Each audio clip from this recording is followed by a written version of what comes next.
I never imagined how my life would take such a sharp turn when I was a boy, standing knee-deep in the fields behind our modest home. My father always said that hard work was the cornerstone of a good life, and back then, I believed him. Those early years were filled with the smell of fresh soil, the hum of cicadas in the summer, and the comforting rhythm of small-town simplicity. But life isn't kind to naivety.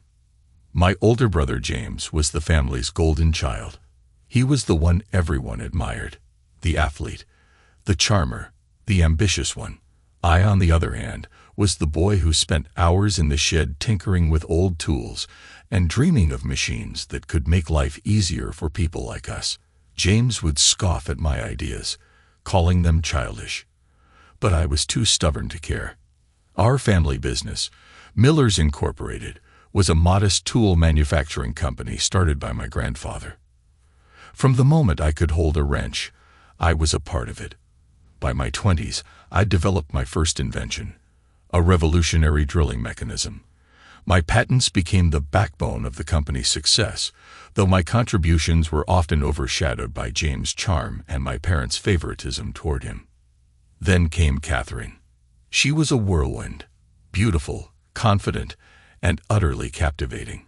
At first, I couldn't believe someone like her would look twice at a guy like me. When we married, I thought I had it all. A loving wife, a thriving career, and 2 wonderful kids. But beneath the surface, fractures were forming. James had always been competitive, but when he began worming his way into Catherine's life, I didn't see the warning signs. The betrayal, when it came, was shattering. It wasn't just the affair. It was the cold calculation of their actions. James had not only stolen my wife, but maneuvered to seize control of the business I'd worked so hard to build. The day I discovered them together was the day I lost everything. My parents, always quick to side with James, dismissed my anger as irrational. They told me to let it go, to focus on the big picture. But how could I when my world had been ripped apart? So I walked away, from Catherine, from the family, from the life I thought I was building. Rebuilding was slow and grueling. I started small, using the royalties from my patents to fund a humble garage where I could work on new projects. It was there, surrounded by tools and grease-streaked walls, that I found the beginnings of peace. And when Marina came into my life, her strength and unwavering support became the foundation for a new kind of happiness. I had grease up to my elbows, the engine of my car demanding all my focus, when the echo of sharp, deliberate footsteps interrupted my thoughts. The distinct scent of a perfume I hadn't smelled in years wafted in before I heard her voice. They're certainly hard to track down. Catherine's tone carried a practiced nonchalance, though I could feel the tension behind her words. I didn't bother looking up. Maybe that's a you problem, I muttered, keeping my focus on the engine. She huffed and strolled around the garage, her heels echoing. So, this is your life now. I glanced at the cluttered bench and oil-streaked floor. What do you expect? A penthouse and a valet. I slammed the hood shut, wiped my hands on a rag, and poured coffee into 2 plastic mugs. Handing her one, I added, I'm no fan of yours, but my mama taught me manners. She took the cup gingerly, her expression unreadable. I was hoping we could talk. Me, you, and James. That stopped me cold. I stared at her. You think I'd sit down with that snake? She sighed. We could have had a civilized conversation. Sorted things out. I laughed bitterly. I was surprised he'd need my boots surgically removed first. She rolled her eyes. You know what he is. We both need to move on. Move on, I shot back. He seduced my wife, stole my company, and left me with nothing. Now you want me to play nice. Her face tightened, but she pressed on. Why stoop to his level if you don't have to? I smirked. Funny coming from you. You seemed fine rolling in the mud with him. Her face went pale. You knew. I nodded, sipping my coffee. Yep. What do you think, that I'd just miss you sneaking around? She fidgeted with her skirt, avoiding my gaze. I didn't come here to fight, she murmured. You just disappeared. No note, no explanation. Leaning back against the car, I crossed my arms. What was there to explain? I left with what little I had and started over. A note wouldn't have changed anything. She opened her mouth, but I cut her off. Actually, I thought about leaving one. Dear Catherine, you're a cheating liar. Have a terrible life. Bye. But even that seemed like a waste of paper. Her face twisted with anger. I was never a thief. I barked a laugh. But you didn't deny the rest. Her silence was all the confirmation I needed. While I was out drowning my sorrows after James stole my company, you were celebrating with him in my bed. She flinched, but I didn't stop. The memory burned too hot. I pressed on, my voice sharp. When I caught you two, a better man might have thrown punches, maybe called the cops. But me, I just stood there like the ground had vanished beneath me. The rage, bitter and searing, fought against this crushing defeat. My tone steadied, quieter, but no less cutting. So I walked away. 2 graves and a life sentence weren't worth it. You weren't worth it. She swallowed hard, her voice barely above a whisper.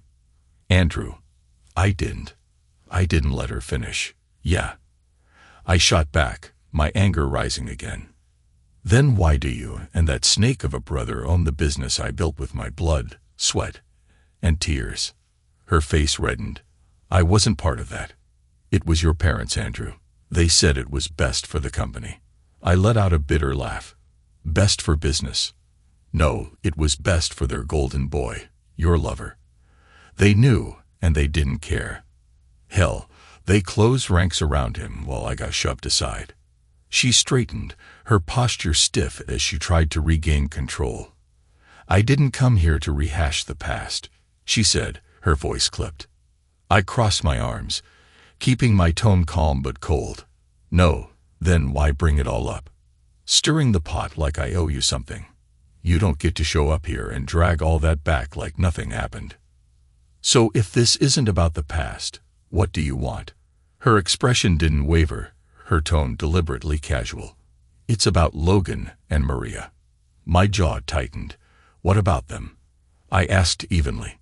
They miss you. Your kids miss you. They know where to find me, I replied. Her glance around the garage told me that wasn't an option she liked. They need more stability, she pressed. If you can't give them the life they deserve, we need to find another way. I raised an eyebrow. And what's this other way? She hesitated, then rushed out. We were thinking James could adopt them. I froze. What? He's there for them every day. Together, he and I provide what they need, she said, like she was explaining something obvious.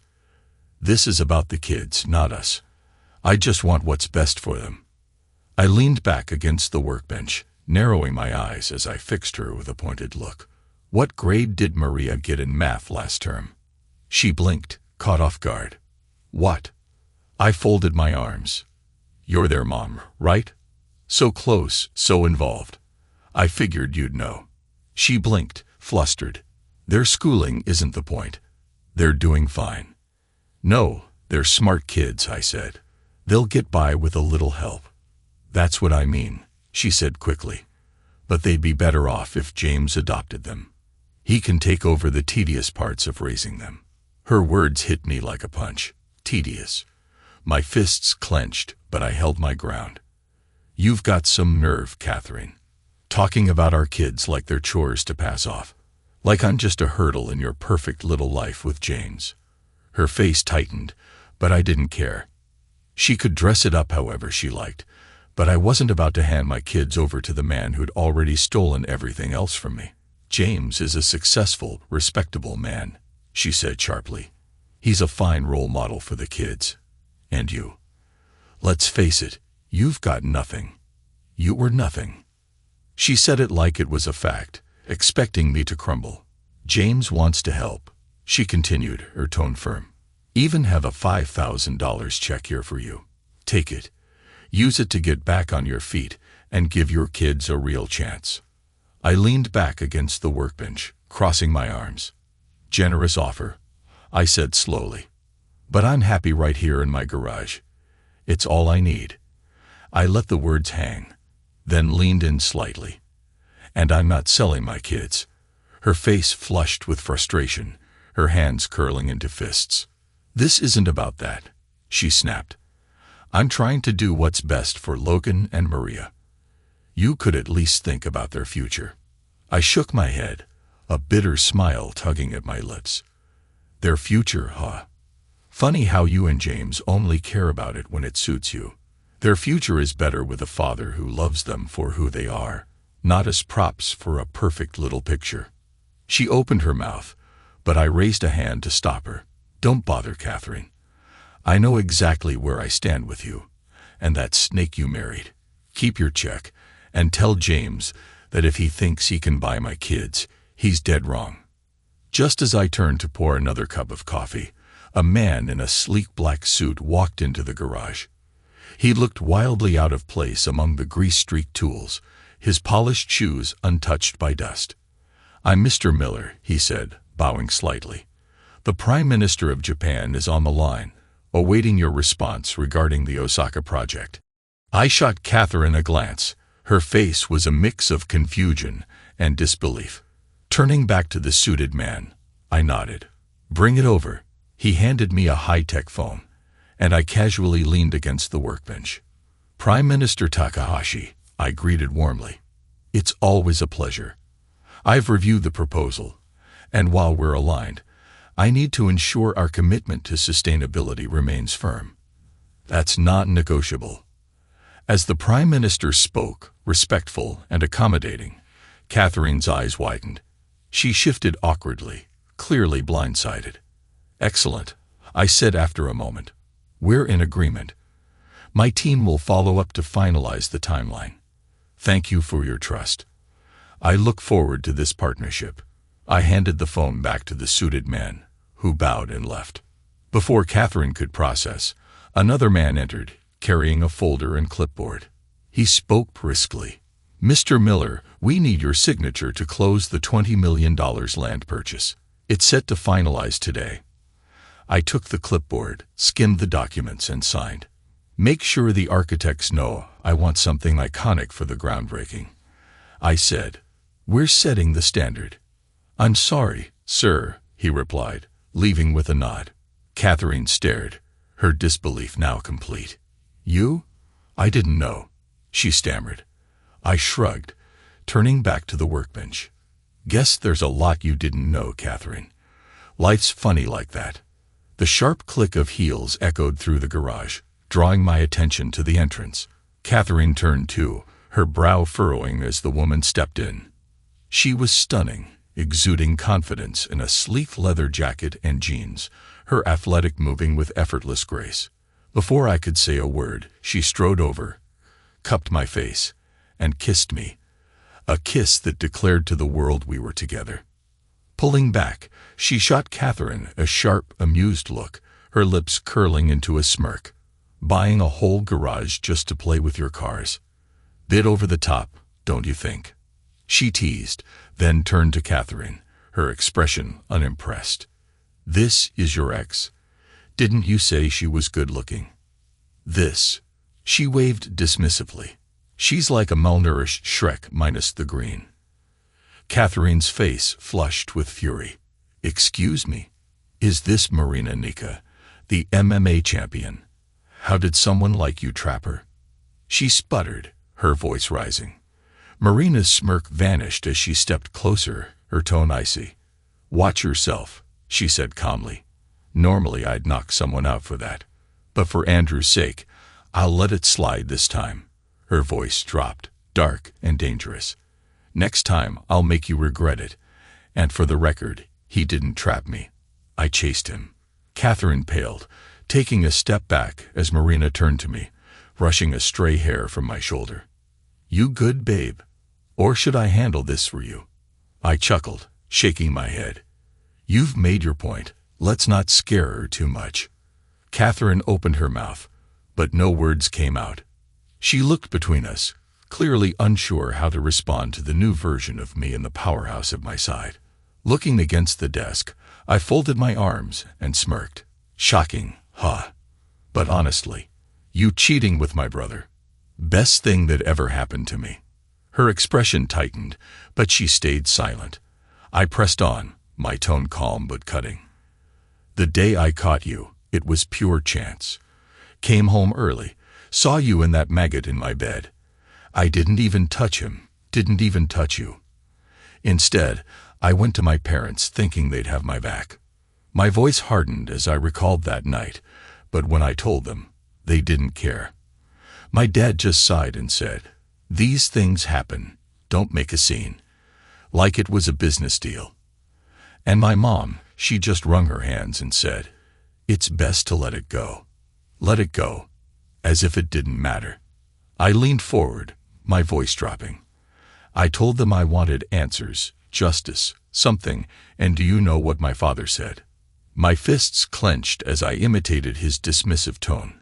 "Don't make this a scandal, son. We have a reputation to protect. Let her go and move on." I laughed bitterly. Move on, like I should just pretend none of it happened. Like my life, my trust, meant nothing to any of you. Catherine's lips parted like she wanted to argue, but my words left her silent. Her hands fidgeted in her lap. The defiance she once had now replaced with guilt and unease. She couldn't meet my gaze. "You don't get to defend them," I said coldly. "You can't tell me it wasn't like that, because it was. They didn't care about me. I was just the son they tolerated. Expendable whenever it suited them, their golden boy could do no wrong." Her shoulders slumped under the weight of my words. "So yeah," I continued, my voice sharp. "The choice was easy. Say and let them destroy me, or leave. Leave you, leave them, leave everything." I leaned in, my bitterness plain.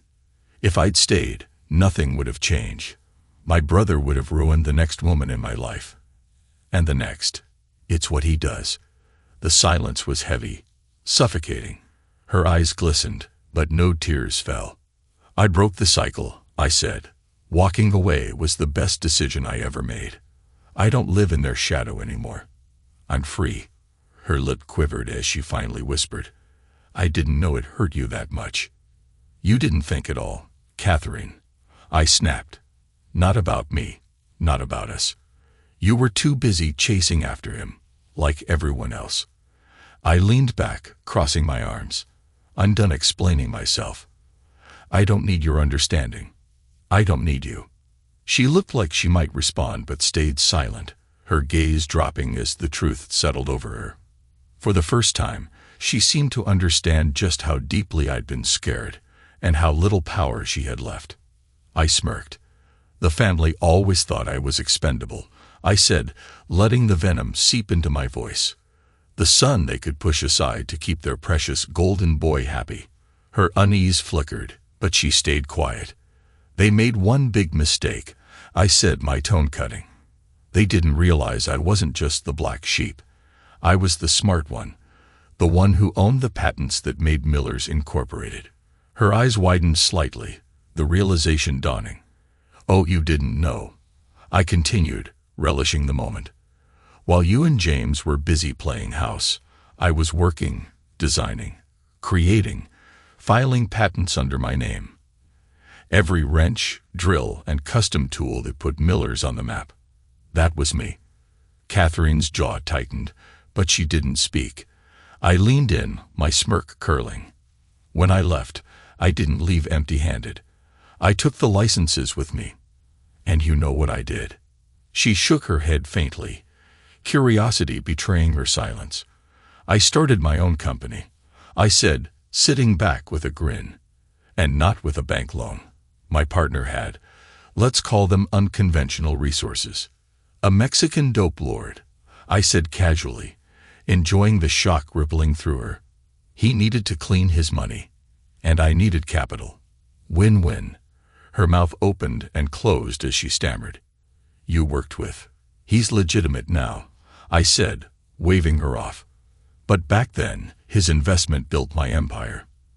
And now, Miller's Incorporated licenses my tools and pays me royalties every single month."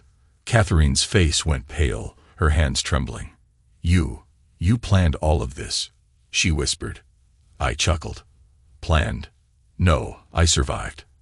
I played the cards I was dealt, and I played them better than anyone ever expected. I leaned back, arms crossed, smirking as Catherine's jaw dropped, her wide eyes brimming with disbelief. She opened her mouth, but no words came. I gave her a moment to absorb what I'd said before twisting the knife. 2 years ago, I pulled all the licenses, I said calmly. Since then, Miller's Inc. has been sinking fast. Her lips trembled. But why? She whispered. I let out a humorless laugh. Why? Because they deserved it. James stole everything. My wife, my dignity, my future. My parents covered for him, sacrificed me to protect their favorite. So I made sure they paid. Her hands gripped the chair, her knuckles white as she pieced it together. With backing from my unconventional partner and the patents I owned, I started poaching their clients, one by one. It wasn't hard. Quality sells itself. And James, he's all talk. The man can't run a business to save his life. I leaned forward, voice dripping with disdain. While he played CEO, I built something real. Every contract they lost came to me. Now Miller's Inc. is drowning in debt, teetering on bankruptcy. James ran it into the ground. Her face twisted with shock and fear. You destroyed them. Your own family, I scoffed. They stopped being my family when they chose him over me. I didn't destroy them. I just gave them the rope James hung himself with. Catherine's voice shook. And you think this makes you better than them? I leaned in, glaring. I don't care what it makes me better, worse. It doesn't matter. What matters is that I'm free. They lost everything and I won. Her eyes filled with unused tears. I didn't know you hated us so much, she whispered. Hate. I shook my head. No, Catherine. Hate takes too much energy. I don't care enough to hate. You, James, my parents, you're nothing to me now. Just ghosts of a life I left behind. I smirked, watching her struggle to process it all. The family always thought I was expendable, I said coolly. The son they could ignore and discard, but they missed one thing. I wasn't just the black sheep. I was the smart one. Every tool that put Miller's on the map. My designs, my patents. Her eyes widened.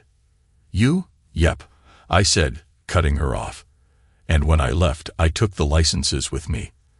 Then I built my own company with some unconventional funding. A retired Mexican dope lord, to be exact. He wanted a clean investment, and I needed capital. Win-win. Catherine paled, her mouth opening and closing. You worked with... Relax, I said, waving her off. It's all legitimate now. And Miller's Inc., they licensed my tools. Every month, they pay me royalties. I leaned back, smirking. While they coddled James, I was building an empire. Mine. Her face was pale, her voice barely audible. You planned all this.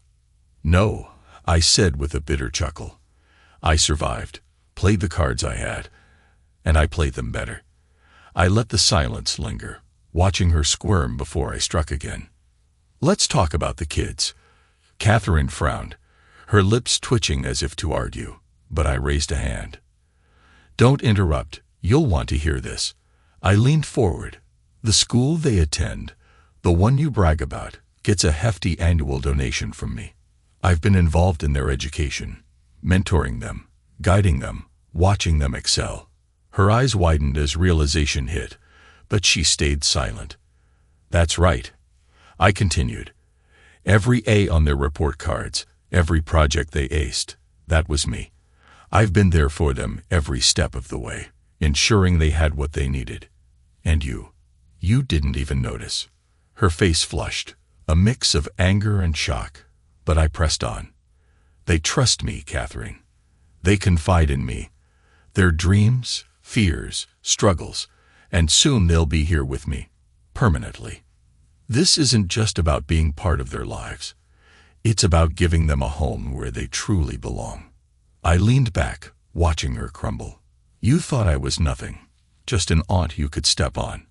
But the aunts survived the storm, and this time, The aunt had the last laugh. Her face went pale, and she gave a faint shake of her head, as if she couldn't or wouldn't accept what I was saying. "You assumed I vanished," I said, my voice steady but sharp. "You thought I abandoned them, just like I walked away from you. But here's the truth. All this time, I've been building something. A connection with them that you can't destroy no matter how hard you try." I stepped closer, my tone hardening. "So go ahead, play your games, cling to whatever illusion of control you think you still have. It won't matter, because soon I'll be the one in charge, and they'll be calling this place home." I let the silence linger, letting my words sink in. For once, the power dynamic had shifted, and she had no moves left to make.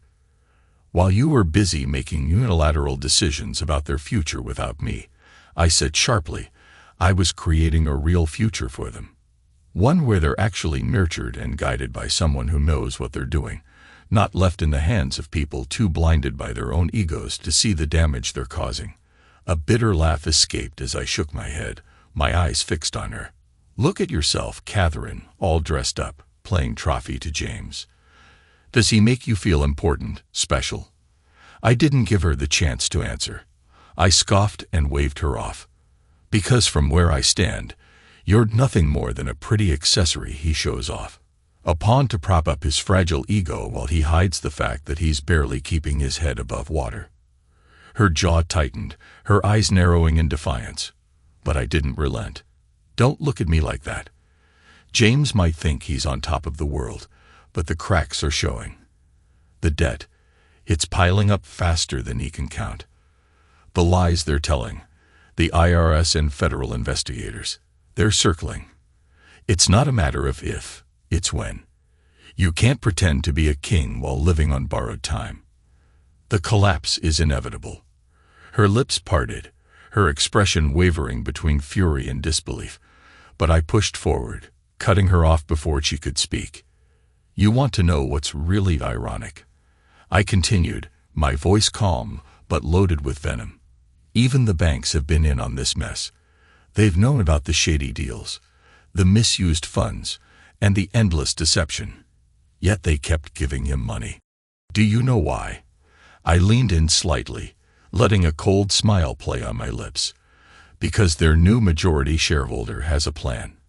Every loan, every extension, every so-called favor, it's all part of a strategy.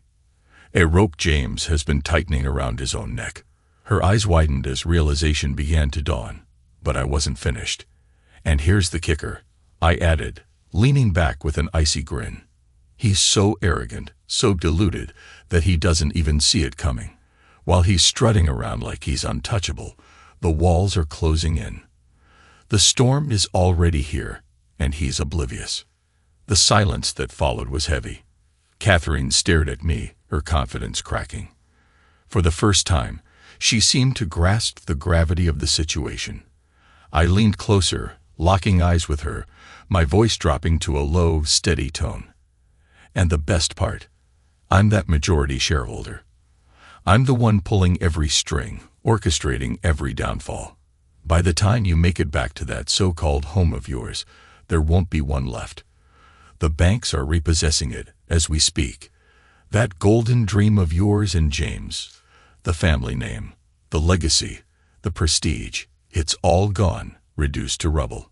I sat back, watching as her composure unraveled. Her lips moved as though she wanted to argue, but no words came. The dread in her wide eyes and restless hands spoke louder than anything she could have said. Surprised, I asked sharply, "You shouldn't be." "This didn't happen overnight," I continued. "While James was parading his false success, I was making sure every domino was perfectly aligned. And now they're all falling. There's no stopping it." I let another moment of silence hang in the air before delivering the final blow. "Oh, and about my biased parents.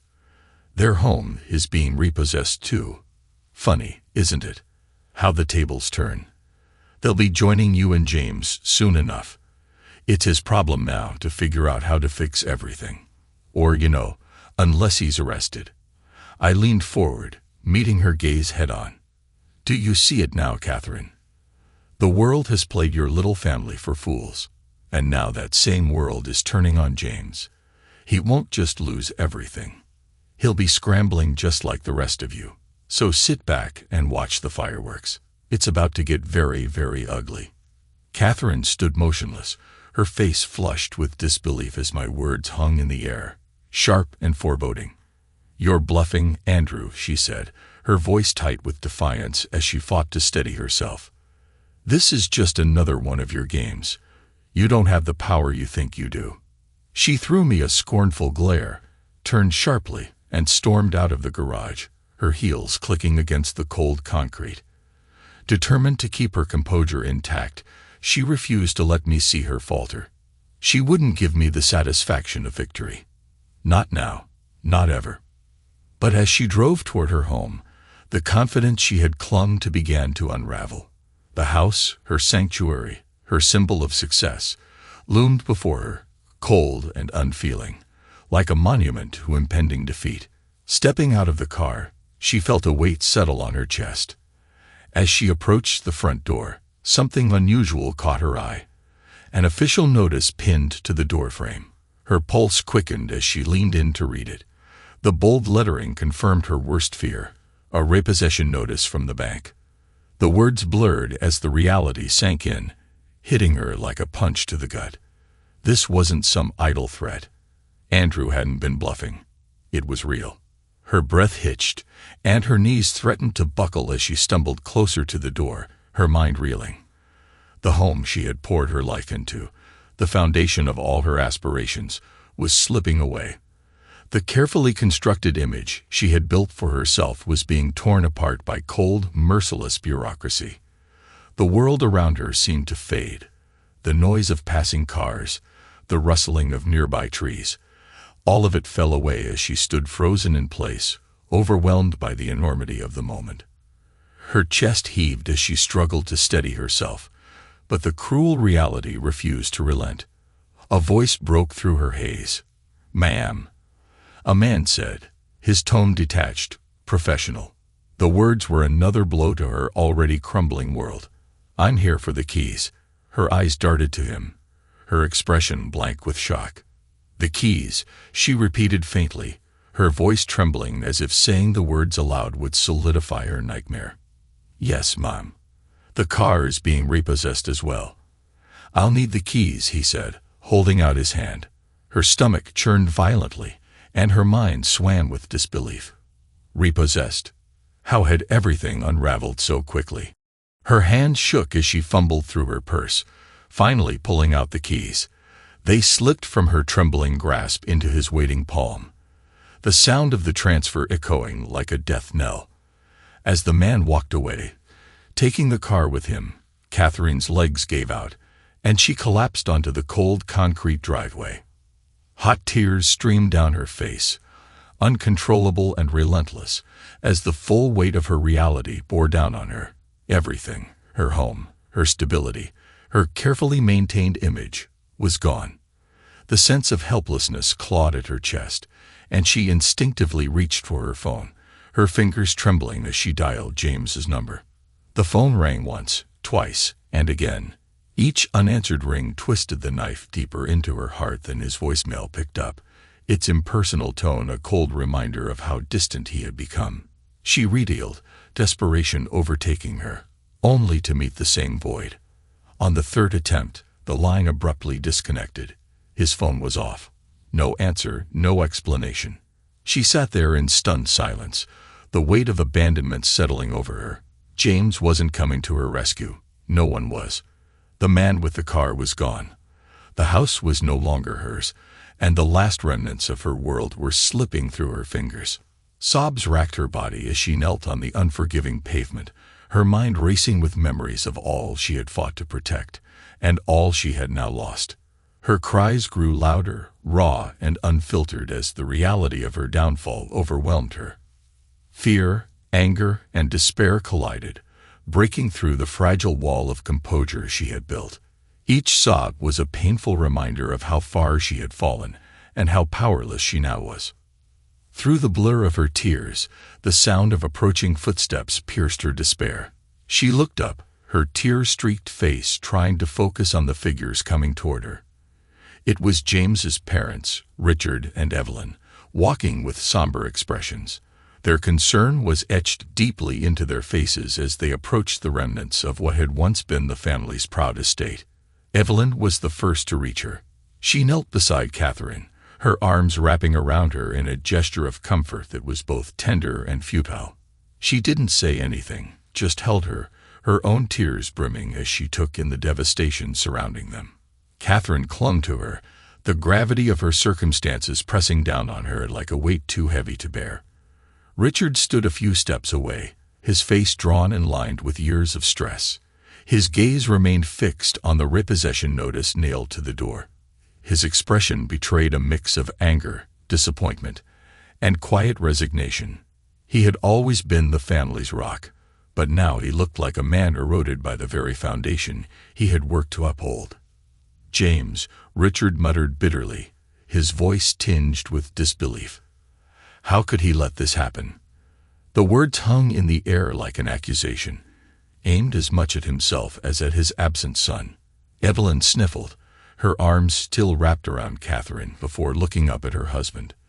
"We need to find James. We need answers," she said, her voice shaky with a mixture of fear and anger. Richard nodded grimly, pulling out his phone. He dialed James's number, his hand trembling slightly as he stared at the repossession notice. The phone rang and rang, the sound echoing like a countdown to the end of everything. But once again, there was no answer. The phone buzzed in my hand, and I glanced at the screen. Evelyn. The name alone stirred something bitter in me, but I answered, curious to hear what she could possibly want after all this time. "Andrew." Her voice came through, trembling and laced with desperation. "I need your help. James is missing. The bank has taken everything. And I don't know what's happening.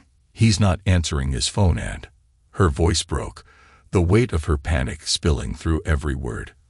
I let the silence stretch, savoring the shift in power.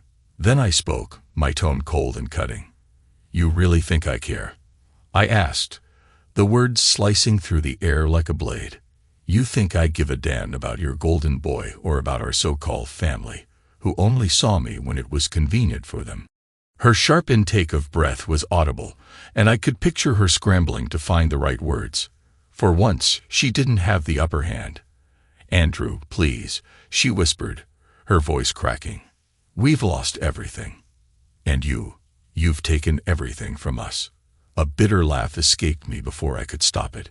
"Taken everything," I repeated, my voice rising with anger. "No, Evelyn. You lost everything the day you decided I didn't matter. The day you chose James over me. The day you all betrayed me."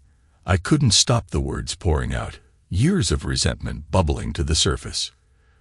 "Do you even understand what that did to me? You and James. Both of you. Not once did you care. I walked away, disappeared from your lives, and not one of you stopped to ask why. Not one of you wondered if I was dead or alive. You didn't care." Her silence was telling, but it only fueled my rage. "You were too busy worshiping James," I spat. "My perfect, faultless son. And what did he do with your devotion? He tore me apart, piece by piece. He stole my wife, my life, everything I had worked for. And you just stood there. You didn't say a word. You let it happen." I could hear her breath hitch, the faint sound of a stifled sob. "Good. Let her feel it. Just a fraction of the pain I'd carried for years. You didn't even try, Evelyn," I said, my voice lowering, but no less venomous. "You watched me walk away, and you never looked back. I was nothing to you." The silence on the line was heavy, but I wasn't finished. "And now," I continued, my tone sharp and unforgiving, "your perfect little world is falling apart, and you want me to fix it. Your house, your money, your precious life. It's all gone because of the son you chose to put on a pedestal. The same son who destroyed me. And now he's destroyed you too. Andrew, please." Her voice was barely a whisper, shaky and broken. "Don't." I snapped, cutting her off. Don't beg me. Don't pretend now that you care. Where was this desperation when I needed you? When I was drowning? You didn't care then. And you don't care now. You just want me to save you from the mess you created. I laughed, a hollow, bitter sound. But guess what? I don't need you. Not anymore. While you were busy pretending everything was fine, I was out there rebuilding my life from the ashes of what you all destroyed. Brick by brick, I built something better. And now I get to watch it all come crashing down around you. Andrew, we're family, she said, her voice trembling with raw emotion. Please don't do this. Family. I repeated, the word dripping with disdain. You and Dad destroyed that a long time ago. You want someone to fix this. Call your golden boy. Let James clean up the mess he made. He's all you've ever cared about anyway. There was a long silence on the line. I imagined her standing there, clutching the phone, pale and desperate. The image should have softened me, but it didn't. It was too little, too late. Good luck, Evelyn, I said, my voice quiet but firm. You're going to need it. I ended the call without waiting for her response. The silence that followed was deafening, but I welcomed it. For the first time in years, I felt like I had said everything that needed to be said. There was no going back. No redemption. Not for her, not for them. A week later, the news came. James was dead. Word traveled fast, as it always does, with tragedies like his, but the details were as bleak as they were predictable. They found him out in the desert, sprawled face down on the cracked, sun-scorched earth, alone. Somehow, it felt fitting. A man who had spent his entire life basking in everyone else's admiration, only to discover that when the applause stopped, no one was left to stand by his side. Next to him was an empty bottle, its label faded and peeling under the relentless desert sun. The coroner called it an overdose, a tragic end to a tragic life, they said. But I knew better. James didn't stumble into tragedy. He embraced it, toyed with it until it finally consumed him. Why was he out there, so far removed from everything and everyone? Running, searching, trying to outrun the weight of his failures. I didn't know, but I could imagine it. The panic setting in as he realized the world had moved on. No savior was coming. No one cared anymore. The pedestal he had clung to for so long was gone. And with it, the illusion of his invincibility. Meanwhile, back home, the unraveling of my parents was as inevitable as it was poetic. The once magnificent house they'd so proudly flaunted was gone, replaced by a dilapidated shell on the outskirts of town. I saw it once, driving by out of morbid curiosity. Broken windows boarded up with warped plywood, grass devouring what used to be a manicured lawn, the paint peeling off walls that could barely hold themselves upright. It wasn't just a house. It was a reflection of their pride, shattered, abandoned, and decaying under the weight of their arrogance. I didn't stop the car. But as I passed, I felt a flicker of satisfaction. They'd held on to their illusion of superiority for so long, betting everything on James, and now it was all gone.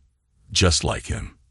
They'd placed their faith in a lie, and when it fell apart, they were left with nothing but memories of their delusions. And then, there was Catherine, the woman who once ruled James's world with a dazzling smile and a look that could silence a room. Now she worked in a seedy bar on the edge of town, pouring drinks for men who didn't even pretend to respect her. One night, I decided to see for myself. I sat in the corner, unnoticed, watching her. The years hadn't been kind to her. The glow she once wore like armor was gone, replaced by a tired, worn expression that couldn't hide the weight of defeat. The men jeered at her, made crass jokes, and laughed at her expense. And she took it. She smiled, played along because what else could she do? This bar, with its dim lighting and stale beer, was her life now. A far cry from the luxury she had once flaunted as James's wife. It should have been sad, almost, but I couldn't forget the way she used to look at me, like I was beneath her. I remembered her disdain, her laughter when I walked away, convinced I'd never succeed without their approval. Now look at her. Look at all of them. James is dead. My parents are prisoners of their own failures. And Catherine, she's a shadow of who she once was, clinging to scraps in a world that couldn't care less. And me. I'm still here, stronger, unshackled from their judgment and betrayal. They thought they could destroy me, but all they did was sharpen my resolve. Watching their downfall isn't vengeance, it's balance. Catherine must have thought there was still hope, that some miracle might lift her out of the wreckage. But hope didn't live in that bar. It died there, night after night, as she endured the sneers and mocking laughter of men who saw her as nothing more than a faded relic. She endured because she had no choice. There was nowhere else for her to go. The life she once boasted about was gone, and with it, her illusions of untouchable privilege. I wondered if she ever thought about the past, if she realized the pedestal she'd stood on was built on the backs of people like me. When it came to the kids, there was no contest. I filed for custody, and the judge barely needed convincing. Catherine had no stable home, no real income, and no ability to provide for them. All she had to offer was chaos. The court saw it as clearly as I did. And the kids, they were relieved. They'd seen what I went through for them, how hard I fought to give them a better life. They didn't expect me to be perfect. They just needed someone who genuinely cared. When they moved in, I made sure they felt it. My home became theirs, a place where they were safe and valued. I didn't spoil them to win their affection. I gave them what they'd been denied for so long: stability, respect, and love. Slowly, they began to heal. Their laughter came easier, their confidence grew. They joined clubs, picked up hobbies, and started dreaming again. Watching them thrive was all the validation I needed. In the end, I wasn't seeking revenge. I was seeking justice. And I got it. Looking back, I won't deny that I was angry. Angry at Catherine, at James, at my parents for everything they had done, for the chaos they caused. But that anger didn't consume me anymore. It wasn't the thing driving me forward. My focus had shifted to the future, on my kids, on creating the stability and love they had been missing for so long. Catherine might have lost everything, but I gained something far more valuable than wealth or status: the opportunity to give my children a life where they felt safe, loved, and hopeful. That was all that mattered to me in the end. Catherine had always been headstrong, always carried herself like the world owed her something. Even when her life fell apart, that fire in her didn't die. It just burned her more than anyone else. I'd heard about her working in a rundown bar, scraping by on tips. Sometimes I almost pitied her, almost. But her choices had led her there, and I had no intention of letting her chaos pull me back into her orbit. One afternoon, Marina and I were at our favorite little cafe downtown. It wasn't anything fancy, just a cozy place where we could escape the noise of the world for a while.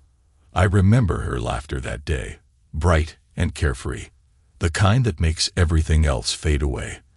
For the first time in years, I felt like I could finally breathe, like I had truly left all the bitterness and hurt behind. And then I saw Catherine. She was across the street, and before I could even process the look in her eyes, she was storming toward us. Her heels clicked against the pavement like a countdown, and the tension in her every step was palpable. The anger etched on her face was unmistakable. Her eyes locked onto me with a mix of rage and desperation. "Andrew," she shouted, her voice sharp enough to cut through the soft hum of the cafe. Heads turned, and for a moment, the whole place seemed to freeze. "How dare you move on like this? You think you can just forget everything. Forget me. Forget your family." I set my coffee down, meeting her gaze with a calm I didn't entirely feel. "Catherine," I said evenly, keeping my tone steady, "this isn't the place for this. I've moved on. You should too." But she wasn't looking for reason. "You think you're better than me, don't you?" She spat, her voice climbing. "You took everything from me. Everything. Her hands trembled as she stepped closer, her face contorted with fury. I felt Marina shift beside me, her posture stiffening as she prepared for whatever might happen next. Before I could respond, Catherine lunged at me, her hand raised, aiming for a slap. She didn't get the chance. Marina was on her feet in an instant, stepping between us with a calm precision that was as protective as it was commanding. "That's enough," Marina said firmly, her voice low and controlled, like steel wrapped in silk. "You don't get to do this." Catherine froze mid-motion, her hand still hovering, stunned by Marina's intervention. But it didn't last. Her lips twisted into a sneer as she glared at Marina. "Who do you think you are?" she hissed. "You don't know anything about us, about him, about what he's done." Marina didn't flinch.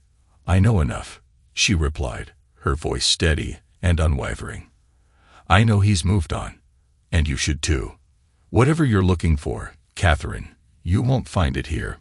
The venom in Catherine's eyes deepened, and she lunged again, this time aiming to shove Marina. It was a mistake. In one fluid motion, Marina sidestepped and caught Catherine's wrist. Before anyone could process what had happened, Catherine was on the ground, her arm pinned behind her back. Marina's movements were precise, practiced. She wasn't reacting. She was protecting. The cafe erupted into gasps and murmurs as Marina held Catherine firmly but without unnecessary force. "I'm showing you mercy," Marina said, her tone calm but carrying an unmistakable edge. "Don't make me regret it."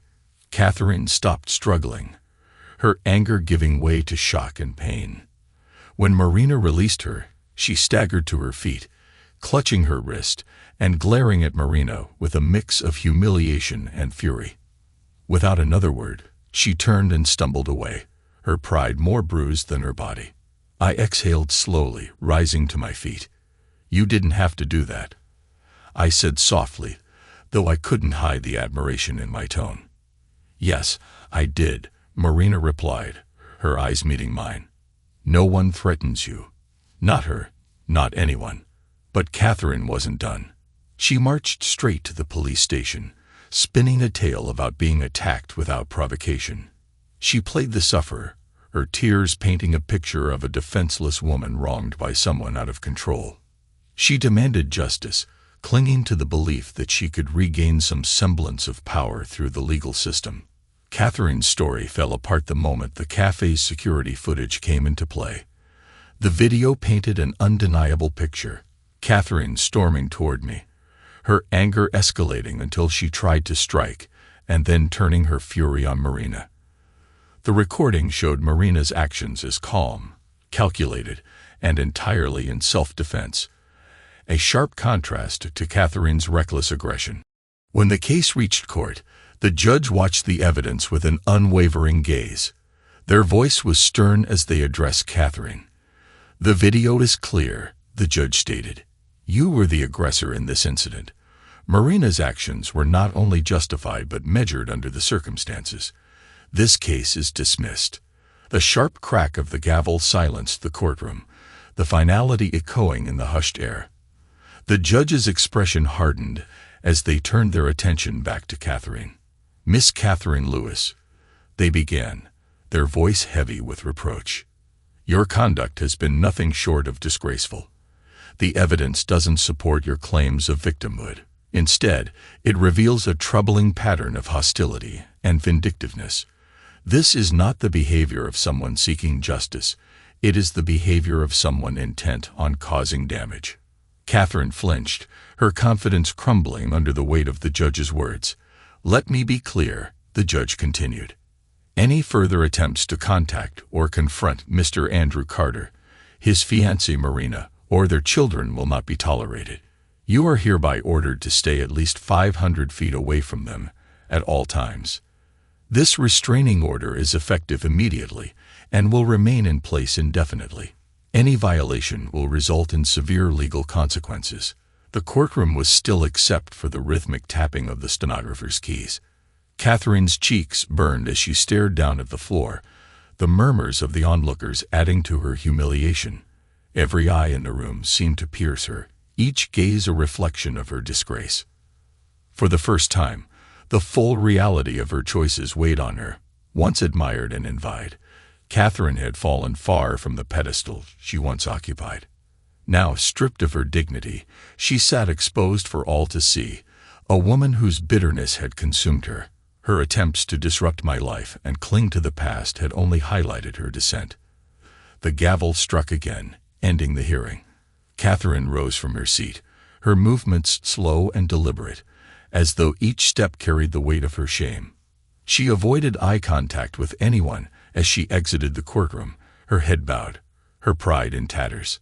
For the first time, the consequences of her actions seemed to fully register.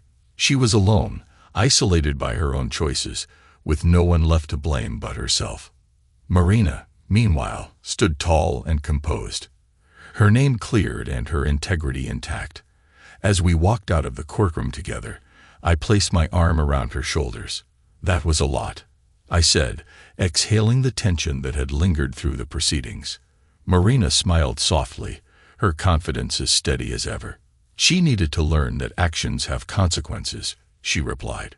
Marina's steadfast presence had become the anchor in my life. When we exchanged vows in a small, intimate ceremony surrounded by close friends and family, it felt like the culmination of everything we had fought for: love, healing, and renewal. For me, it wasn't just about starting a new chapter. It was about building a life on my own terms, free from the chaos of the past. Marina embraced her role in our family wholeheartedly. With her background in martial arts, she began teaching the kids not just self-defense, but also discipline, confidence, and resilience. What started as casual lessons quickly turned into a cherished routine. She taught them far more than physical skills. She instilled in them values of integrity, perseverance, and kindness. Under her guidance, the kids began to thrive. Their laughter grew louder, their spirits lighter, and their dreams bolder. Marina's influence became a cornerstone of their growth, helping them rebuild their sense of self and purpose. Watching them flourish filled me with a deep gratitude I could hardly put into words. For the first time in years, my life felt whole, filled with love, stability, and the promise of a brighter future. Together, Marina and I created a home where the kids felt safe and cherished, a stark contrast to the turbulence they had endured before. Catherine, on the other hand, faded into the shadows of her own making. The once vibrant woman who had thrived on attention and admiration was now consumed by regret and loneliness. Isolated and bitter, she watched from afar as my family and I moved forward, our happiness a painful reminder of everything she had lost. Each decision she had made, every bridge she had burned, had led her further into solitude. Sitting alone in her small apartment, she was no longer the center of anyone's world, no longer admired, envied, or relevant. But I didn't dwell on Catherine's fate. I refused to let the past define me. With Marina by my side, I focused on building a life rooted in love, resilience, and joy. Together, we became partners in every sense, shaping a family and a future that reflected the strength we had found through adversity. For the first time, I wasn't just surviving. I was thriving. And that was the real victory. The past, with all its betrayals, heartbreak, and lessons, feels like a distant storm now. A storm that once battered me relentlessly, but ultimately passed, leaving the skies clear and calm. The scars remain, of course. They always do. But instead of bitterness, they carry a quiet strength, a testament to what I've endured and what I've built from the ashes. In my workshop, surrounded by the tools of my trade, the hum of creativity fills the air. It's a comforting sound, one that reminds me of who I am. A builder, a creator, a survivor. Across the room, Marina is laughing, her voice light and joyous as the kids animatedly recount their day. The sight makes me pause, a warm sense of contentment washing over me. This is my life now, simple, authentic, and full of love. The echoes of Catherine, James, and my family's betrayal still linger faintly like distant thunder, but they no longer carry the power to haunt me. They're simply reminders, markers of a past that shaped me but no longer defines me. I used to think revenge would heal me, that seeing their downfall would bring me peace. But the truth is, my peace didn't come from their failures. It came from letting go. It came from building something new, something entirely mine. Marina, with her steadfast strength and unwavering love, has become the cornerstone of this new life. She doesn't just stand beside me. She stands with me, lifting me up, grounding me when the world feels unsteady. And the kids, they've flourished. Their laughter is louder, their smiles brighter, their dreams bolder. Together, we've created a home where they feel safe, valued, and loved. A stark contrast to the turbulence they once knew. As I watch them, I realize the greatest victory isn't in seeing those who wronged me falter. It's in knowing I've created a life they could never take away. A life rooted in love, resilience, and hope. This is the legacy I'm leaving, not one of bitterness or revenge, but one of growth, strength, and unwavering truth. And so I live, not just surviving but thriving with Marina and the kids by my side. We've built a sanctuary, a place where the past holds no power and the future is bright with promise. For the first time in years, I feel whole. And in this quiet contentment, I find the true meaning of freedom.